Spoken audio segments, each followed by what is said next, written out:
Hello friends, Anjali food കോർട്ടിലേക്ക് എല്ലാവർക്കും സ്വാഗതം. ഇന്നത്തെ എൻ്റെ റെസിപ്പി രസമാണ്. രസം എന്ന് പറയുമ്പോൾ ഈസി ആയിട്ട് ഉണ്ടാക്കാൻ പറ്റുന്ന ഒരു രസം. നമ്മൾ പല തരത്തിൽ രസം ഉണ്ടാക്കാറുണ്ട് ഇല്ലേ? ഇന്ന് ഞാൻ ഉണ്ടാക്കുന്നത് ഒരു പരിപ്പ് രസമാണ്. പരിപ്പും അതുപോലെ തന്നെ മല്ലിയിലും കൂടുതൽ ഇട്ടിട്ടുള്ള ഒരു രസം. മല്ലിയിലയുടെ അളവ് നിങ്ങൾക്ക് കുറയ്ക്കണമെങ്കിൽ കുറയ്ക്കാം, കൂട്ടണമെങ്കിൽ കൂട്ടാം. നല്ലൊരു ടേസ്റ്റുള്ള ഒഴിച്ചുകറിയായിട്ട് തന്നെ കഴിക്കാൻ പറ്റുന്നതും തെളി ഊറ്റിയിട്ട് കുടിക്കാൻ പറ്റുന്നതായ രസമാണ് കേട്ടോ. രസത്തിന് ആവശ്യമായിട്ടുള്ള സാധനങ്ങൾ: പുളി എടുത്തിട്ടുണ്ട്, അതുപോലെ തന്നെ വെളുത്തുള്ളി, പിന്നെ വലിയ തക്കാളി പഴുത്തതായിക്കോട്ടെ കുഴപ്പമില്ല, പിന്നെ നല്ല വലിയ മുളകാണിത്, പച്ചമുളക് എരിവിനനുസരിച്ച് ചേർക്കുക. പിന്നെ കൊത്തമല്ലി ഒട്ടും കുറയ്ക്കണ്ട, കൊത്തമല്ലി നല്ല ടേസ്റ്റാണ്. പിന്നെ ചെറിയൊരു പീസ് കായാണിത്. ഇഞ്ചി എടുത്തിട്ടുണ്ട്, അതുപോലെ തന്നെ കറിവേപ്പില. ഇനി വേണ്ടത് പരിപ്പാണ്. 2 ടേബിൾ സ്പൂൺ പരിപ്പ് നമ്മൾ കുതിർത്ത് വെച്ചിരിക്കുകയാണ്, നന്നായിട്ട് കഴുകി കുതിർത്ത് വെച്ചത്. ഇനി വേണ്ടത് എന്താണെന്ന് വെച്ചിട്ടുണ്ടെങ്കിൽ നമ്മൾക്ക് ഇതിലേക്കൊന്ന് എന്താ പറയുക, ഈ മല്ലിയും അതുപോലെ തന്നെ ജീരകം, കുരുമുളക്, വെളുത്തുള്ളിയൊക്കെ ഇട്ടൊന്ന് ക്രഷ് ചെയ്തെടുക്കണം. അപ്പോൾ അതിനായിട്ട് ഒരു 1/2 ടീസ്പൂണോളം ജീരകം ഇട്ട് കൊടുത്തിട്ടുണ്ട് മിക്സിയുടെ ജാറിലേക്ക്. ചെറിയ കഷ്ണം ഇഞ്ചി, പിന്നെ പച്ചമുളക് കട്ട് ചെയ്തിട്ട് കൊടുക്കുക. കുരുമുളക് 1 ടീസ്പൂണോളം കുരുമുളക് എടുക്കുക. നിങ്ങളുടെ എരിവിനനുസരിച്ച് ചേർത്ത് കൊടുത്തോളൂ കേട്ടോ. ഇനി വേണ്ടത് വെളുത്തുള്ളി നന്നായിട്ട് എന്താ പറയുക, തൊലി പകുതി കളഞ്ഞാൽ മതി, ഞാൻ അങ്ങനെ എടുക്കാറ്. നിങ്ങൾക്ക് തൊലി മുഴുവൻ കളയണമെങ്കിൽ കളഞ്ഞോളൂ, കുഴപ്പമൊന്നുമില്ല.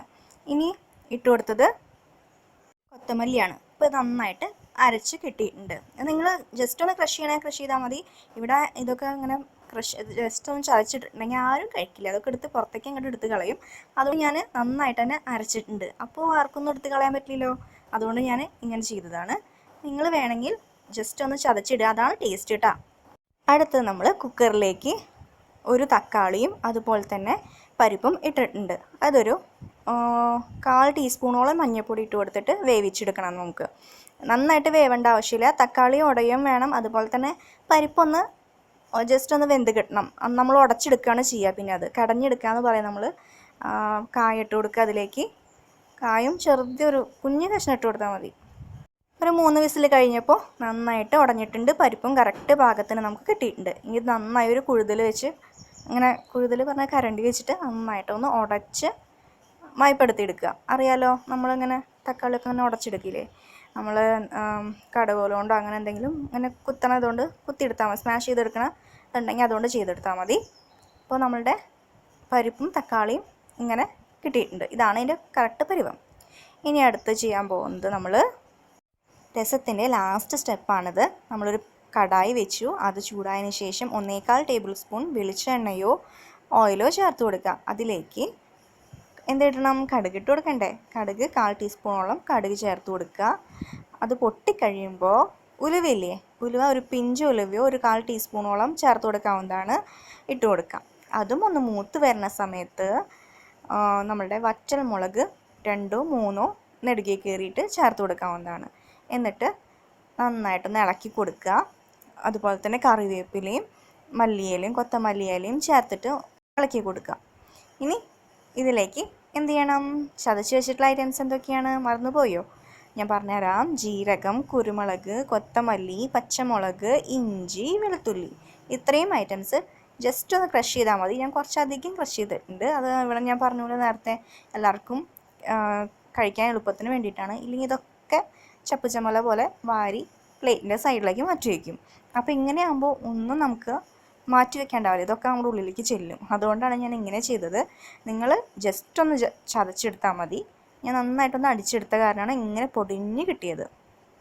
ഇനി ഇതിലേക്ക് നേരത്തെ എടുത്ത് വെച്ചിട്ടുള്ള പുളി ഉണ്ടല്ലോ, അതൊരു 1/2 ഗ്ലാസ് വെള്ളത്തിൽ കലക്കിയിട്ട് പിഴിഞ്ഞ് ഒഴിച്ച് കൊടുക്കുക. പുളിയുടെ അളവൊക്കെ നിങ്ങൾ കൂട്ടുക കുറയ്ക്കുകയൊക്കെ ചെയ്യുക. അതുപോലെ ഉപ്പിൻ്റെ അളവും ഒക്കെ നിങ്ങളുടെ ഇഷ്ടത്തിന് വിട്ട് തന്നിരിക്കുന്നു. പിന്നെ നമ്മൾ ഈ കടുക് പൊട്ടിച്ചതിന് ശേഷം ഒരു 1/2 ടീസ്പൂണോളം മുളക് പൊടിയും 1 ടീസ്പൂണോളം മല്ലിപ്പൊടിയും ചേർത്താൽ നല്ലതാണ്.